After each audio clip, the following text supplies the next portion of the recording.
duta kun raya TV Benetton mokudo o jirele mide be goa azan gagbe azan neto o sungurubu to chon le mi bi oro pe fo ina ko toro ton mbo wa nu komiton susu iwa nu jijo miton e de mi se wa mi nu kon be kin ko don metete o yoro fan den pe toji na dogbon o han jiji nu gbozun ku Bernardin baba dawoton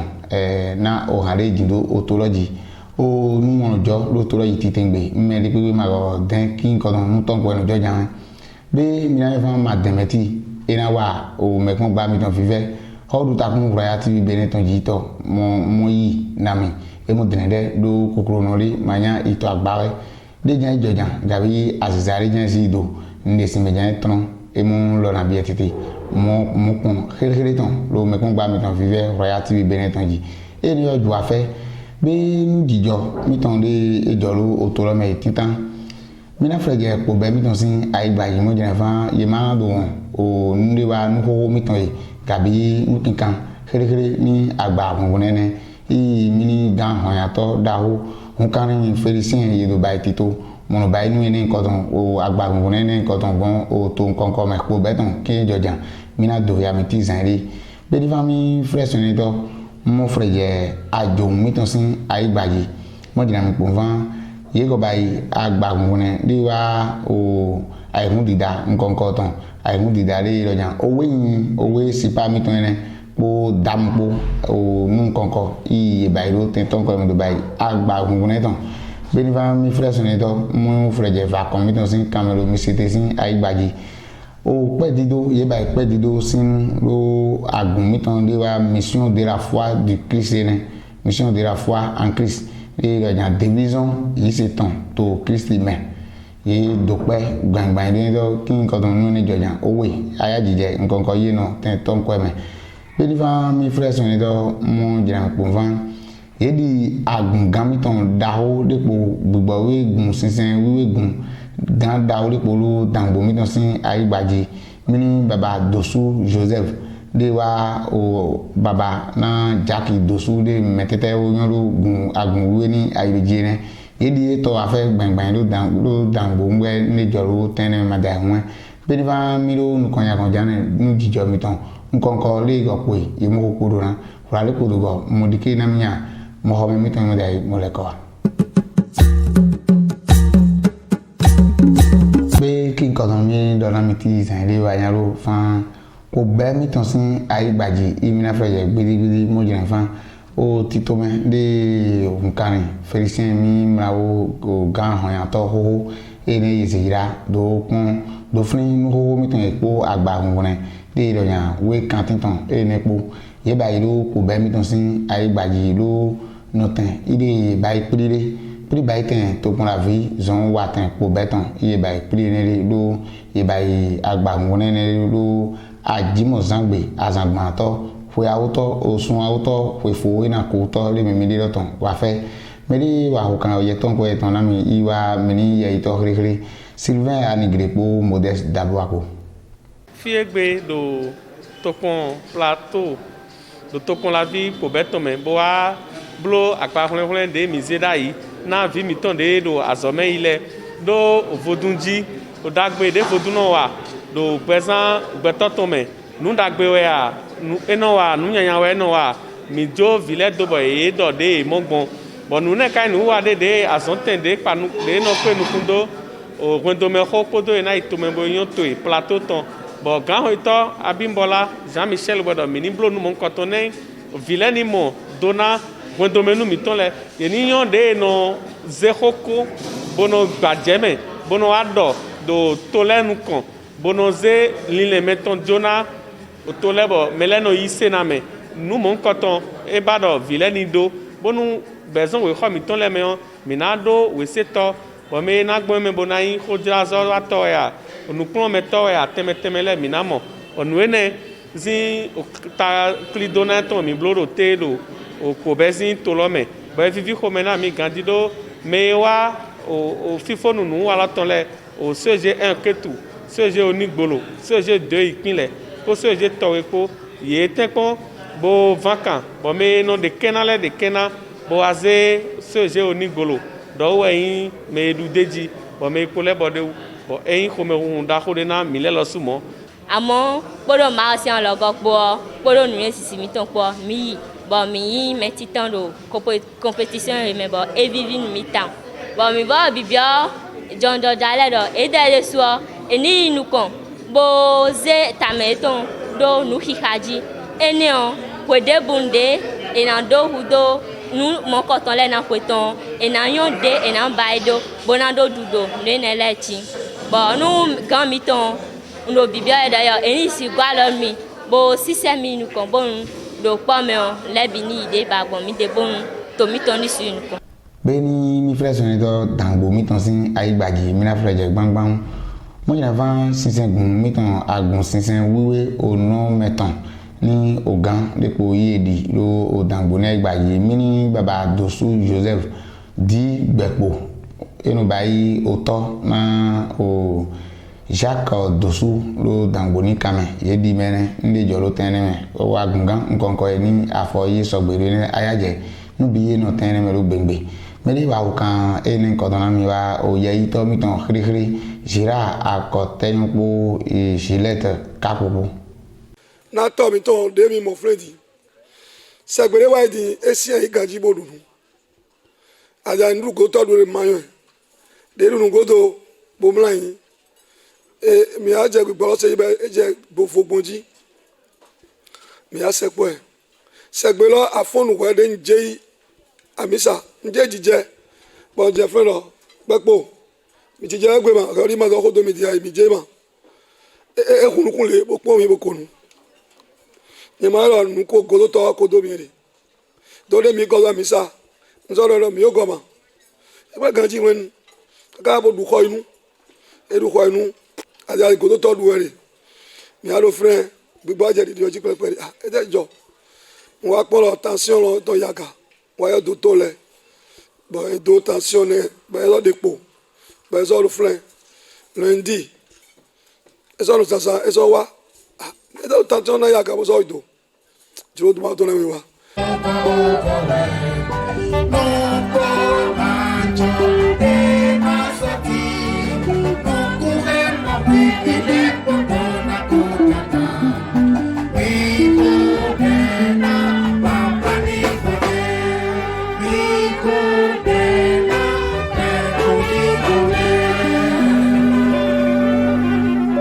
Ewa jọ rogberopo bẹ efu ansan mi tọn de mi no fu ene bọ wọn etọn gbọn kọlọ mẹ mina dọ de no do ne mi ọnà wọn wọn alọ gbọn kọlọ mẹ bi bọ mẹlẹ yìí wá ìtàgbé sọ̀rọ̀ gbadanu ní mi ká jẹ fílẹ jìgbé zungolọ tó bẹ náà wáyà kìlọ mẹ sàpẹtọ fàjídé ro fie ne bọ sàmẹ ne sàpẹtọ ekun fan na mẹraho Joseph gbẹpo a pẹrẹpẹrẹ kaka kulọ ẹ ma sọ ayin ye de yọlọ ẹ eye do yi se tọn de yi se dọ ke amadona lẹ yi sanfaji de yọlọ ẹ dọ madze ye ne ye bẹ afɔku kiko bó kó afɔku kaka bọ nkẹ bọ afɔku lọ ẹ dọte a ẹ ma yi ma ye tọn ye wa do azan die tọn eno yɔrɔ nu edo pe meji do antan la edo pe die tọn donc pe do meji bẹ dọ ke e mana xɔ nuɖuɖu ɖuɖo dangbo to ko mɛ e pe kana fɔfɔ e mana xɔ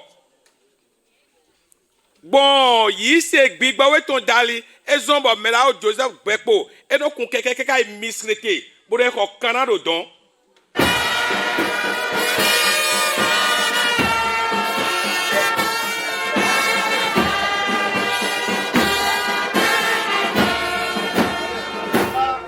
be kin kɔtɔn biɛti mu aya jɛlu tɛntɛn kɔmɛlu aya jɛlu mi mina zɔn bulon kamu filɛ jɛ adzo mitɔn si ayi gbadzi lo wɛmɛ mitɔn ni o kamɛlɔ li kplɔ mo dzina fan agba ŋun gangan de yi lɔ dza ayi kun dida nkɔnkɔtɔn iye ba yi lɔ suele gba yi lɔ dza si pa tɔn ne ya damutɔn o ayi kun dida nkɔnkɔ iye no tɛn ne mɛ do gbɔn tito de mini mlawo da o gan hɔn yatɔ mun karin Félicien ezedzira ni ayi do dzi mɛri wa ko kan tɔn kɔɛ na mi do singamo o yɛlɛ mu kɔn i wa yɛ itɔ mi tɔn xixi Tatiana Bonu kpo Dafros Seda gbãre kpo.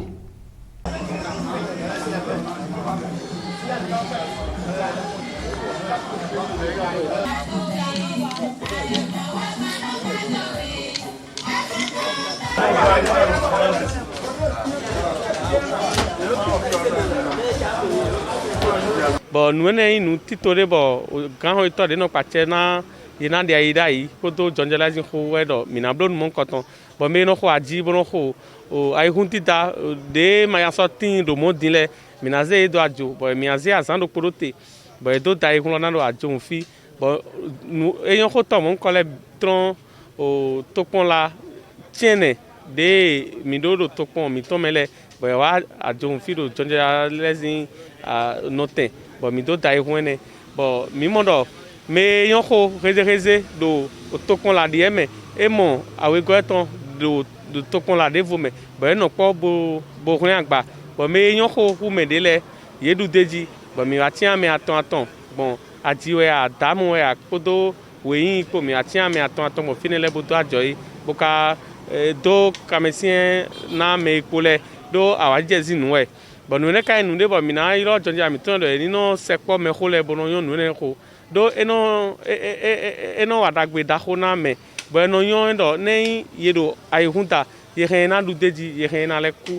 bon e ka ku bo igbe na do mi ku pe yena yesono gofon bo no adu deji lo so de lo la igun vivia mi ta parce mi no ifide bo de mi no do kan ka bo no blu lo le no e je ka wa yan na mi yo mo na mi mais ya din edo ko me ho mi ganji me pa che na no wa na go fi wo do ne do ko do ye ni ku che do asan do me ma do du le ji le na yesu do ye ni ma sin ko me do mi yo so le mi no ifide bo le bo no jai ye mo ya kwa gure ko bo no ikabla yo so le ye na wa do du le ji mi frère son to be xogbonu sin ay gbaji mi frère je lo ayi no vie ni agbaji gbangban mo je fan association fenu mediatan ene ina wa fe lo xogbonu ni ay gbaji o kin kono yena mwene jan bo ayaje de mori me po o fa o holi irati kenben mo lo tenton ko me po me ri wa hokan o ye ni ton mi do singamo o ye mi ton mo ko khiri i wa ye ito mi ton Sylvain Anigri po Dafros Seda gbare po mi anahun ye mo do gwalona no imi ton imla ho mi ton ito vie de do hun sin hu do me do to hwe do ohuni na lo nda hole ne mais sous les mon be accident ye mo ya docteur ho mo janfa edi hun ye mo ka hun na yi nyon sous les mo ya docteur ho mo jivi mi e jivi trolo ye mo che hun di ye mo janfa ye ni do hun na yi o vous que vous sous les mo lo docteur ho ye be yi o Paris voulait ito vous que vous sin zozo ye do zozo voulait ito o hun mo ho do ye mo ya docteur ho ni me de magana hun lo do hire la ye mo aka hun na me ne na ye na wa gbon do ana don ye wa no mi ye lo gbe mi ton mi do fan okay mi na che hun na ga lo mi fan nu wi wa he awe to we mi no na awe to mi no be iro egbe mi wa file to egbe bonando wa na okun voilà bonando na okun mi ton le ntoli ye do ni mi na hun mais de le to do lo me bon mi na hun le gbezan ene le ouais forum groupe fait nous et initié don de santo egbe bon membre groupe loton le de chulo bonana hun le mi igbe bodo mi na hun histoire mi do sauver au vide folé monde nous jonu wen tit ngbo titanto wen tonina mais je me dis ni una hunche bon de pepe ma wa mi bo e na ka sauver vide fo eta utu we mi mana bayi eta utu we mi mana na mele wa pede mele wa mi kono wa zonto samedi dai mais egbe particulièrement et l'association fait nous et mobiliser on ton le bon e wa bona wa no poko mi po bodo na hun pede mina yo do que hunina mele po si nous mele po do na jakodo na mi do singan no bo na me bio hun to gande pepe ni na tizo singan mo be mi frère son na teme ne do be mi sirite sin ka me na frère jelo fa komi ton sin ai gbaji mo jam van o ye do pelu ni to sinsin gun le roja mission de la foi en Christ division yi se ton to Christi me ye do pelu agun ton ko yi lo vakoni agbaji ayaje owe gbangban yi no ten ton ko me be meri wa ho kan oyero itona mi wa oye ito mi ton dawo Modeste Dabo Apo Sylvain Anigripo.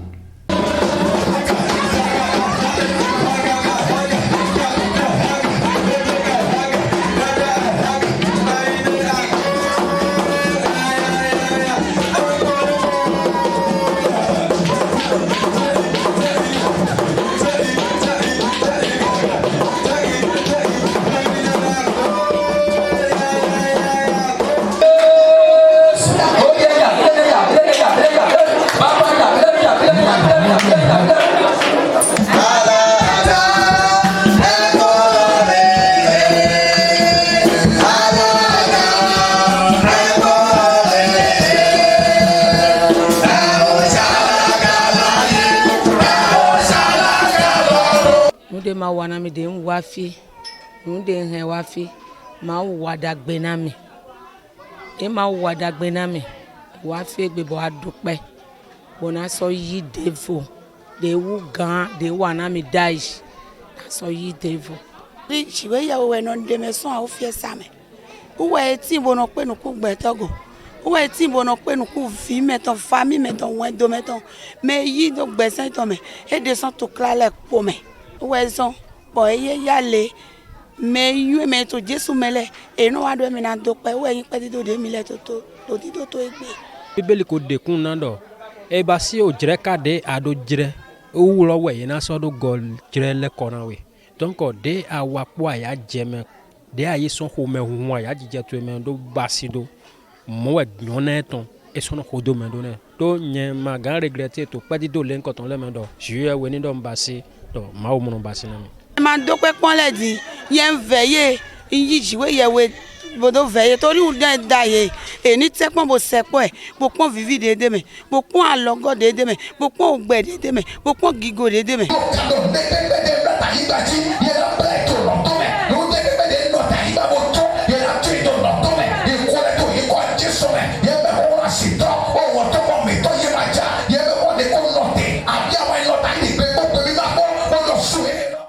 mes frères sont un qui godon bien dire mon aya jero o be dangbo mi ton sin tepa mi na frère qui godon me tete o mi van me kuku mi ton ye du ho ton wa fetiro be mi na van agun sinsin catholique caton ye bai o sinsin ro o tenton ko me tepa dangbo ton lo ye mota o le re jan hin tin edo o ye ni me kuku eji po aya je po qui godon ni jojan mi don se boy mo ayi oyere du gora mi meri wa yi oye ton ko wa ye yi to mi ton khiri mi ya Tatiana Bonukpo Gillette Kapopo igbeja khode na o me yuele no vi mi ton de zang gbe mi ton gbe me fi o ga ku bo nu e ton yon ma o nu ku me bo ma o igbeja de kun na ye bo ze ye le huzu pon de wo na mi le na me gbe ko gbe mi le bo yon yo do ye kwele si kwe mi lu so kwe da oru ko yin bo igija e so modo jile nu jo nu wen do endo mi du ye kwele si kwe ye me de ko do ma o si nu kan do gan ye me le wo do su do kigo para ma o si kwele e so je do mi me no me mi ton de ku bo ma ko pe go bo bio ma o si agbasale mi so veye mi so ve ma o do ta to me do egbe wo yin kwe de du mi de egbe ben yo do la commémoration de tous les défunts. Mais de coups, bon, mieux que moi, bisi ko de amile do egbe. Bon, et de miton, ba on a zo de miton là où, on a de kenyi na kan zo nu kun aye. Bon, on se fait qu'on te aye. O ko nu de do ye pe go bi o se fe sintome. Yana don ma de ko do mi o leji. O ko ero na gamiton na ko e. Yana zo. Ye ko le sian kwa me. Bona kla mi Abraham sinu kon do ma ogon. Ebe ndiye zombo mi wafi na do de na do ho de na ye basi al ni don no mi tonton donc évidemment ta on a po merote de ji olo po merote bo mi wa mo jile yo lo mi bio ji olo que ne zo po merote mo te hu gamo te mi zo de biblo hu gamo ma gando que hwe do po e mi na do bona no pon yi amo ero que mi ande mi anzero de mi anzero do foi do polo nya mele bisi no wa pele afo bayron do yei donc ne me do pour ko wa de cimetière wa de azan votole gbe yo et rien donc ne vous dire wedi mais ero que mi de ma wa cimetière mais mi an flin de demi dans les mains be ni to mina no mo ya huna egbe ton mo jere fan ena chere me brare kudo go mini kudo o ya vivi kunpon lo me kun gba mi ton vive rere royal tv beneton ji mo ga jere ko fan a huni kumi ado suni je ado si jina blegbe mo don ado pete blebu mo fan kin ko ton mi no lo mi lo kin ko ton me biete go mo ro den den mo pete ji dogbon mini mlawo mini no yi aji to rere baba dawo nuko zunku benadin tin ayre jiro ne egan o hare jindo toji ndo to do jinharo ti zanile mina yi do asan yo yo de meti emu wa me kun gba mi ton vive prekoton royal tv beneton yi mo ade o ho menami be ini to mina no mo mwekina egbeton ma meni fan club o meri eno zemi do agai meri lo mi kon lo o tite po pata de meyere fan club aziza hoton mi don do e point do me hoton ma o ire tete fan club Italie ton Kuwait ton Nigeria ton Côte d'Ivoire ton po Niger ton po ma o de pepe mi ton mi kudo ya vivi kunpon kile po ma on fan club Royal TV Beneton ni me tite po pata lo ne ena chena bie zon bie do ni to ma ga on o mini baba dawo de edoje economy tite ngbero o me kun gba mi ton vive Royal TV Beneton ji Martin Web ran America sin ayi gbaji mo mi ena chera mi po o baba mi ton papa mi no fun Italie Roma sin to me ayi gbaji mo da yi rere mi don do mi titengbe Boragos mi don do atete ran Gabon sin ayi gbaji mo meri pepe de no pon mi be ni to mi nanu mo krita kuna egbetan egokan gagbe ma lo mi fun kon yani mo ro pepe kon